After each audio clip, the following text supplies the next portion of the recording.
अस्सलाम वालेकुम, welcome to my YouTube channel MD CAT journey. So MD CAT का result आ चुका है। जिनके बहुत अच्छे मार्क्स आए हैं वेल एंड गुड, और जिनके मार्क्स एमडी कैट में कम आए हैं तो आज की वीडियो उनके लिए है।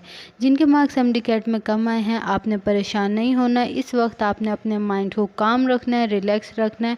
जब भी आप बेहतर डिसाइड कर पाएंगे कि आगे आपको क्या करना है।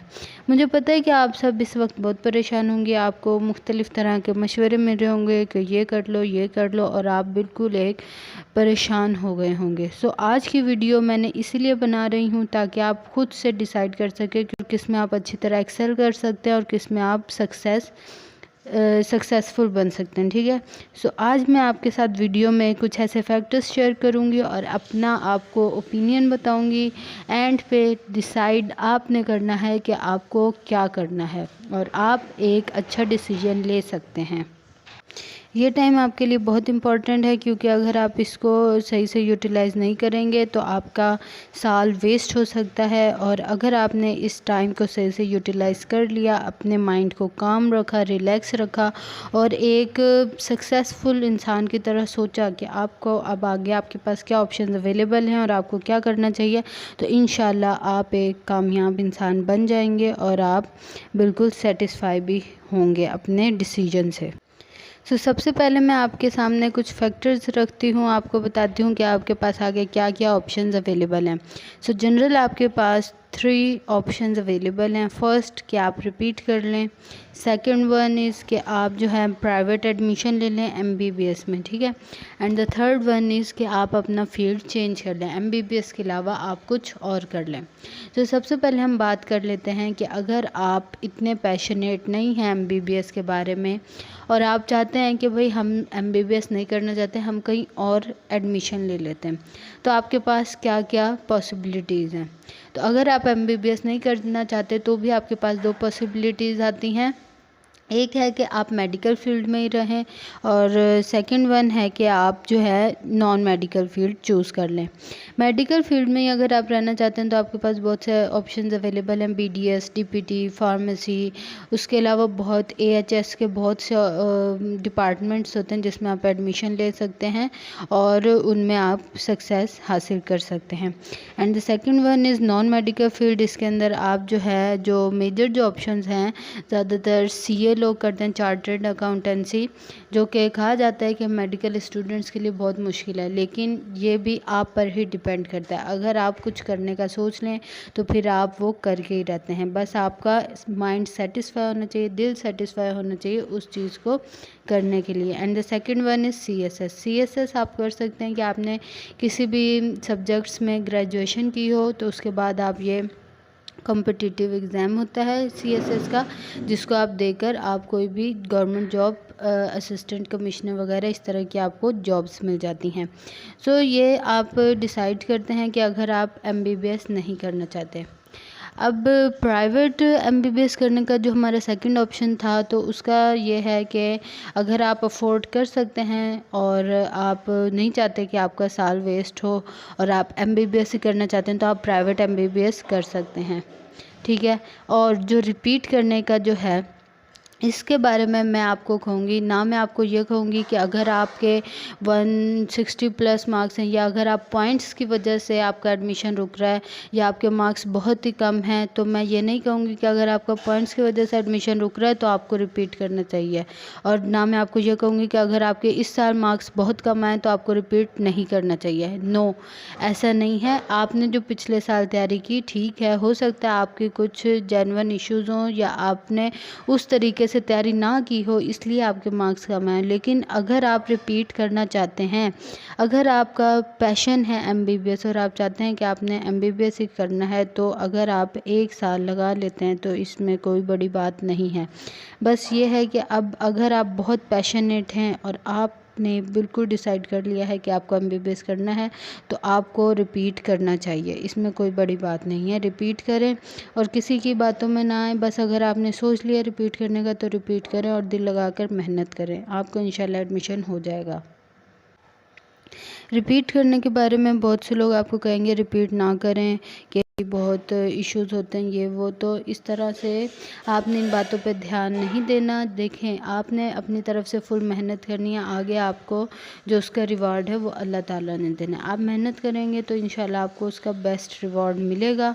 और ये जो इश्यूज़ होते हैं ये सिर्फ मेडिकल फील्ड में ही नहीं है। अभी आप मेडिकल फील्ड में आए हुए हैं तो आपको यहाँ के इश्यूज़ दिख रहे हैं, लेकिन जो दूसरे फील्ड हैं उनमें भी उनकी अलग प्रॉब्लम्स होती हैं। ये तो जो जिस फील्ड में होता है उसी को ही पता होता है कि उसमें क्या क्या प्रॉब्लम्स हैं। तो इन प्रॉब्लम्स की वजह से, सिस्टम की वजह से आप ये MBBS का अगर आप पैशनेट हैं तो इसको ना छोड़ें, बल्कि आप अपनी एक और ट्राई दें और कोशिश करें कि अपनी तरफ से आप 100% दें, तो अल्लाह भी आपको इसका रिवॉर्ड लाजमी देगा। सो अब मैं आपको बताती हूँ कि आपने, क्योंकि ये आपने ही डिसाइड करना है कि आपने आगे क्या करना है, तो इसके बारे में आपको कुछ मैं बताना चाहूँगी कि देखें, जिस तरह से अगर मैं आपको एक मैथ का क्वेश्चन देती हूँ कि इसको आप सॉल्व करें, तो अगर मैं एक को कहती हूँ, किसी स्टूडेंट को कहती हूँ कि आप ये अपने माइंड में ही मुझे सॉल्व करके बताएं इसका आंसर, और एक को मैं कहती हूँ कि आप कॉपी पर सॉल्व करें और मुझे आंसर बताएं, तो आप गेस करें कि कौन पहले सॉल्व करेगा। ऑब्वियस सी बात है, जो नोटबुक पे सॉल्व करेगा तो उसका आंसर जल्दी सॉल्व होएगा। तो यही बात है कि आप लोग जो हैं, जब आप किसी प्रॉब्लम में घिरे होते हैं या आपने कुछ डिसाइड करना होता है, तो आप अपने माइंड में ही उन प्रॉब्लम्स को सॉल्व करने की कोशिश कर रहे होते हैं, जिसकी वजह से आपका माइंड बहुत स्ट्रेस में आ जाता है और आप सही से डिसाइड नहीं कर पाते। तो आपने क्या करना है कि आपके सामने जो भी आपको ऑप्शंस नज़र आ रहे हैं, जो भी आपको रास्ते मिले हुए हैं, कि आप अगर किसी दो चीज़ों में जो है परेशान हैं, कि उनमें घिरे हुए हैं कि हम क्या करें, तो आप एक पेज लें, उस पर लिखें। जब फॉर एग्ज़ाम्पल अगर आप MBBS और CSS के दरमियान फंसे हुए हैं कि इन दोनों में से आप क्या करें, तो आप दोनों को लिखें और उनके बारे में एक एक चीज़ नोट करें। जैसे कि MBBS में अगर आप हैं तो MBBS का स्कोप क्या है, CSS का स्कोप क्या है। अगर MBBS का जो है, अगर सैचुरेशन है, तो आप ये देखें कि MBBS में कहते हैं जॉब्स नहीं मिलती, तो जब आप उसके मुकाबले में कोई और अगर चूज़ करना चाहते हैं तो उसको भी पहले आप उसके बारे में भी सर्च करें। ये नहीं कि आप जल्दी में एडमिशन ले लें और बाद में आपको पता चले कि जो MBBS में था वही हाल उधर भी है, क्योंकि इस तरह से हर फील्ड में ही होता है। तो आपने ये देख के डिसाइड करना है।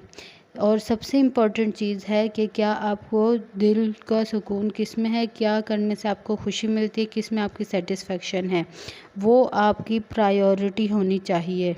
अगर आप MBBS कर रहे हैं और आपके उसके अंदर सेटिस्फेक्शन नहीं है, तो आप उसके अंदर सक्सेस नहीं हासिल कर सकते। तो ये आपने बहुत ही लाजमी देखना है कि किसके अंदर आपकी सेटिस्फेक्शन है, क्योंकि बाज़ स्टूडेंट्स मैंने देखे हैं वो MBBS को छोड़ तो देते हैं और किसी दूसरे फील्ड में चले जाते हैं ताकि उनके साल ज़ाया ना हो, लेकिन वो उसके अंदर जाकर भी सेटिस्फाइड नहीं होते और उनको एक गिल्ट रहता है, रिग्रेट रहता है, और वो उसके अंदर सक्सेस हासिल नहीं कर सकते जिस फील्ड में गए होते हैं।